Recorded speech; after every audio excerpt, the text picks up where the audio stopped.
What's even better than a grilled hamburger? Lebanese kafta. I'm going to show you how to make it.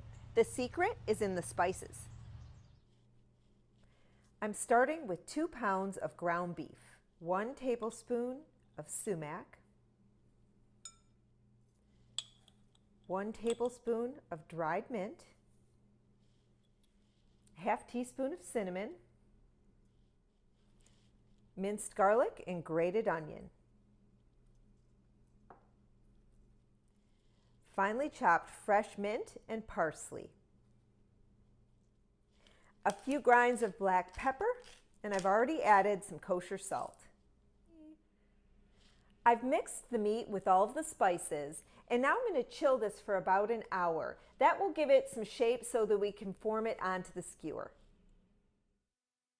I'm shaping the cold meat onto the skewers just by forming about a ½ cup of meat into a long oval and applying it to the skewer, thinning it out a bit,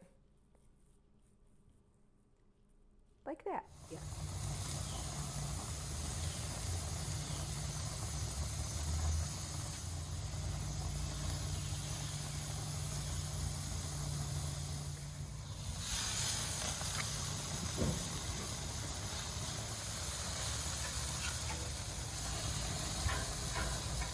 This kafta smells just amazing. I'm getting all of those aromatic spices, and you can see I'm pushing it off the skewer with a piece of pita bread, and I'm going to serve it that way with some labneh, some pickles. It's going to be just delicious, but for right now, I need to have a little bite.